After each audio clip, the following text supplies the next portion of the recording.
the company that spells camping with a K. Today we look at reasons to stay at KOA and reasons to avoid KOA.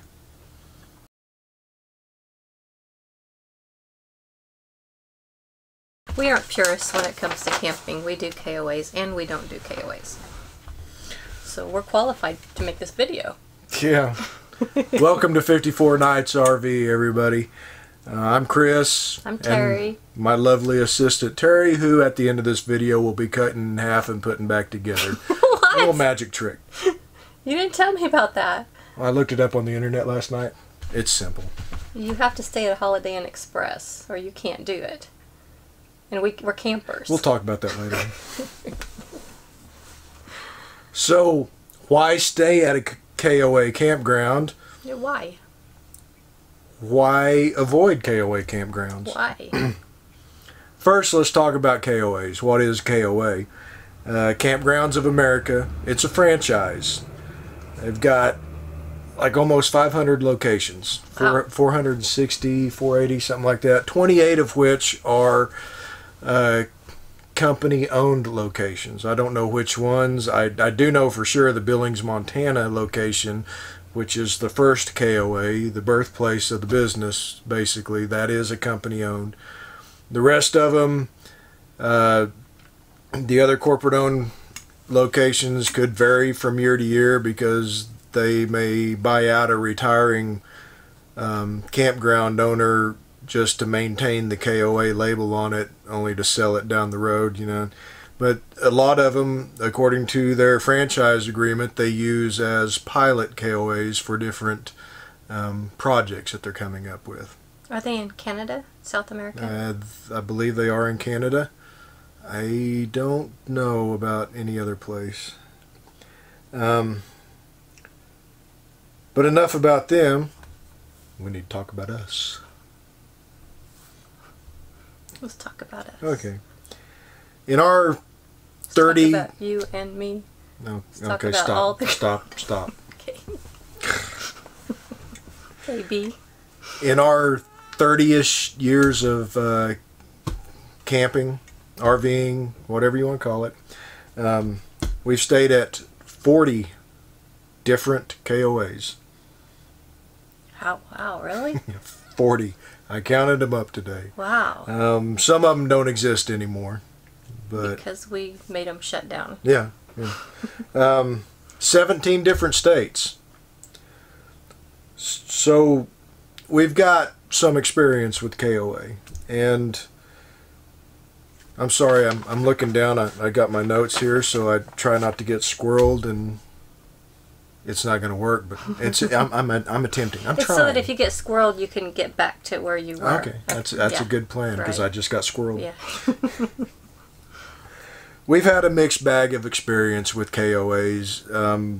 You know, just like we've had a mixed bag of experience with other commercially owned campgrounds or even state and national park campgrounds. It's all just, they're all different. They're all their own entities. You know, unlevel sites at one, concrete pads at another, perfectly level concrete pads at another one. One of them could be aged, you know, look like it's the 60-year-old that the company is, and one of them could look brand new, like it was built last week. You know, one of them has lack of amenities, no pool, no game room, no weight room, and then another one will have all of that and more. And of course, cleanliness, like anything, like hotels or anything. Yeah. And, you know, some of them have a boatload of activities, which we never participate in because she's antisocial.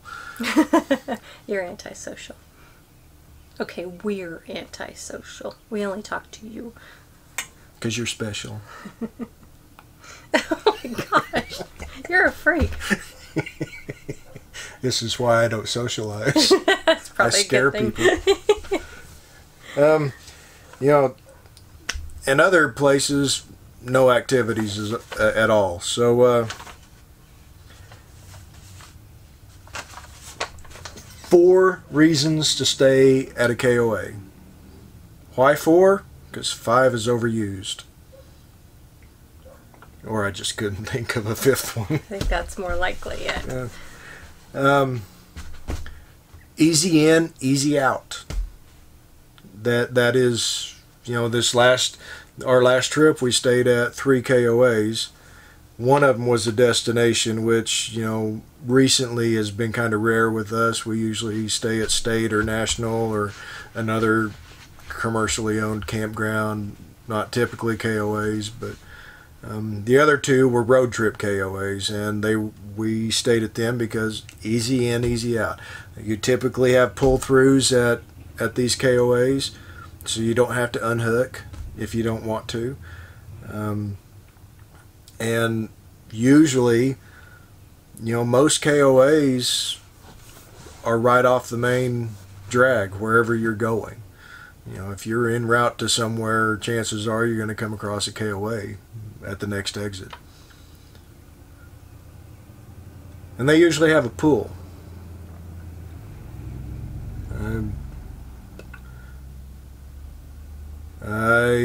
I think the Estes Park one didn't have a pool. Some of the cooler locations may not have pools, but I think the Moab one was heated from what I heard people saying, and we didn't use it. Yeah, we didn't have time to even get in the pool out there. But most of them have pools, so if you got kids, you know, toss them in the pool and go take a nap. They'll think they're at their destination. They'll be having fun. And take a nap. Depends on how young the kids are. You know, you want to keep an eye on the kids. All three of our kids did grow up safely somehow. The fourth one, we're not sure, but and a big one for me being the planner. Reservations can mean you can typically get a site online that same day. As a matter of fact, we've been cruising down the road, we pull over to get gas or whatever, and I'll get on the tablet or the laptop and reserve our stop for that evening at a KOA down the road. Typically, depending on where. I mean, Moab is not. No, I'm going to happen. The en route ones, right? You know, destination ones. Yeah, good luck with that. Yeah. And you know, like our experience in Moab a couple of weeks ago. I made those reservations months ahead of time, and it's a good thing I did because that whole town was packed. You couldn't string a pair of nights together for nothing, even at the KOA, because we asked. And you know, and number 4, you pretty much know what you're going to get when you go to a KOA.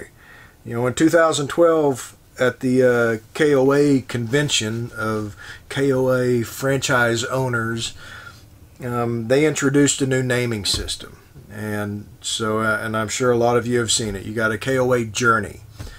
That one is basically the roadside stopovers that most of us are accustomed to seeing when it comes to the KOA label. Holiday. Journey, and then Holiday. Yeah, Holiday. Those are locations that work well as base camps. I think the Moab one was a Holiday location. It was a great base camp. You know, we go out, we do arches, Canyonlands, you know, whatever, go drive a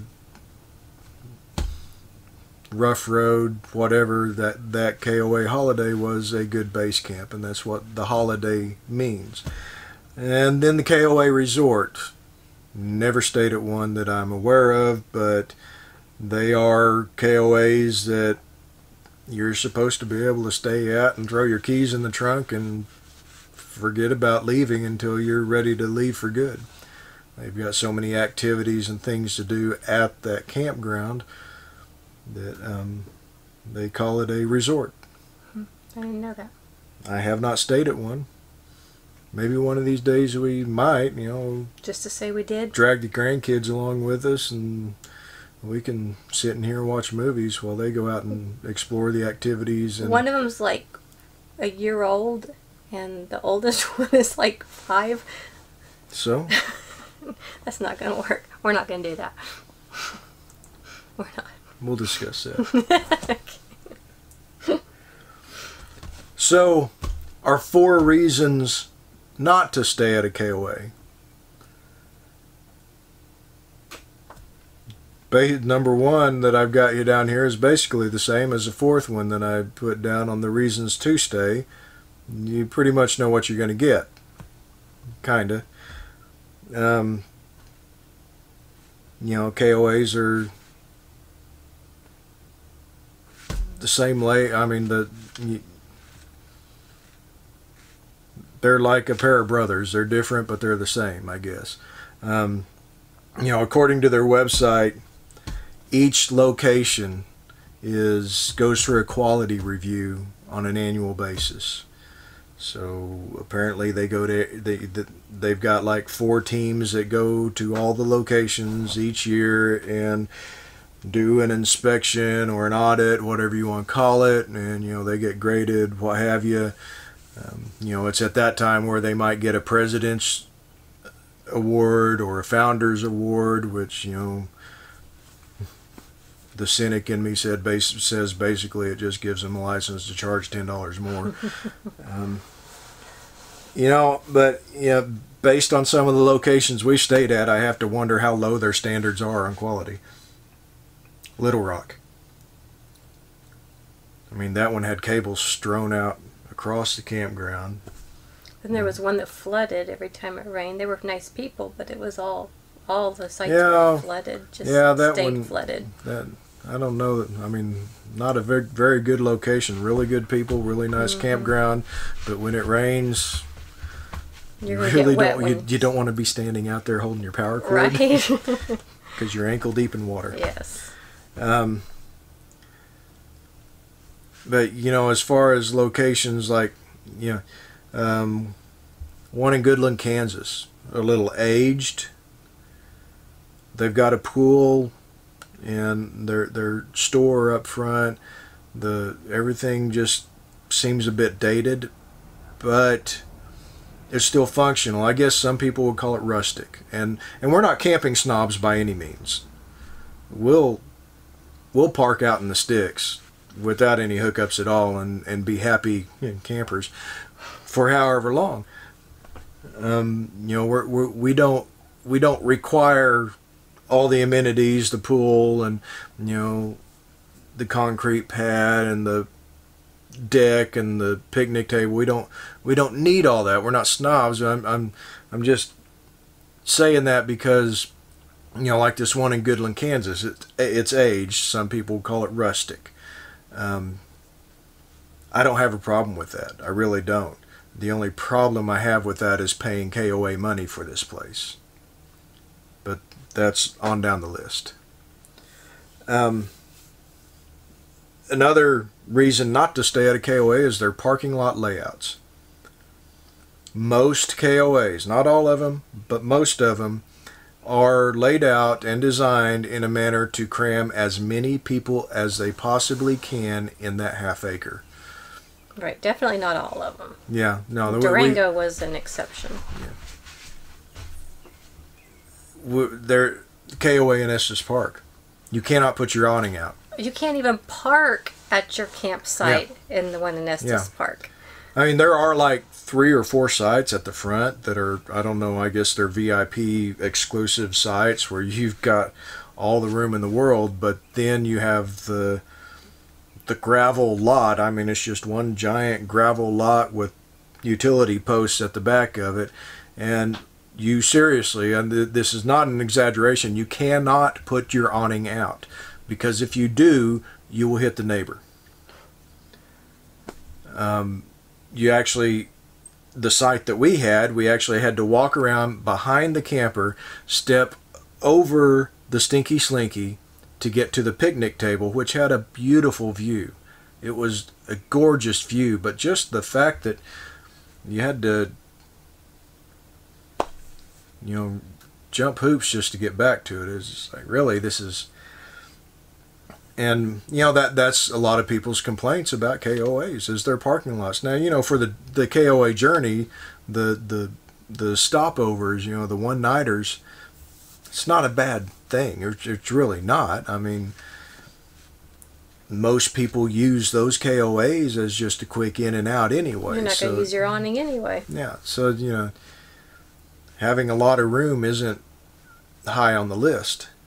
But at, you know, some of these destination spots, you need some room to spread out, to dry out your backpack after you've been hiking in the rain, whatever, you know. And the third reason to avoid a KOA is the highway noise. Especially if you have a hybrid or a pop-up. Or probably an A-frame or anything. A tent. Yeah, oh, definitely a tent. Yeah. Which is the same. Well, you know, when I talk about KOA journeys, those one-night stopovers, they're typically right next to the highway or the interstate. And some or of them... a railroad track. Oh, yeah. You know, that one in North Nashville that we stayed at decades ago, I'm not even sure it's a KOA anymore. No, we were in a hybrid at the time. Or I was in the pop-up. Yeah. So it was even noisier. It was right next to the train tracks. I mean, you could have stepped out of the camper and thrown a rock and hit the rail. Might be an exaggeration, but it was pretty close. No, that's not an exaggeration. The camper moved when the train went by, and the train went by like 40 times that night. And he counted them because he stayed awake all night because he couldn't sleep because of the trains. But that's one of the complaints. You know, some of the destination spots may not be an issue, but especially for the journeys that are right off the highways, that is an issue. By the way, we bring a fan with us just for white noise. So if it's, you know, if there's road beside us or something, we just turn the fan on and it doesn't bother us at all. Yeah, I've learned to sleep right through that fan, screaming, "Oh, Chris, Chris, Chris," all night long. Sign We're my not autograph, talking about son. like football fans and that kind of fans. We're talking about Oh, the other fan. Nobody. The plug-in. Nobody asked for your autograph. It doesn't happen. No, it didn't. It never, not once. Yeah, it did. Never. It did. When I wrote my book. That was your mom. So, and the last one, finally, we got to the end of the page without being squirreled too much. They're more expensive. KOAs cost more. 10 to 20% more than campgrounds in the area. Private campgrounds? Yeah, private campgrounds in the area. Of course, all private campgrounds, or I say all, I'm sure there's some cheapo out there. Most private campgrounds are going to be more expensive than your state or your national parks. In destination spots, KOA is usually pretty close to competitive, but as far as the spots between point A and point B, that's going to be a more expensive of a stop. And you know, you're helping pay for that franchise. The franchise owner, you know, depending on his deal, can pay up to 10% of his earnings for that franchise tag. And it's worth it to them. I mean, you hear a lot of good stories about KOA franchise owners. It's very helpful for them, so it's worth it for them. But it's not coming out of their pocket; it's coming out of your pocket. That's the way business works. And but you're also paying for some of the frills, the stuff that a lot of us don't need.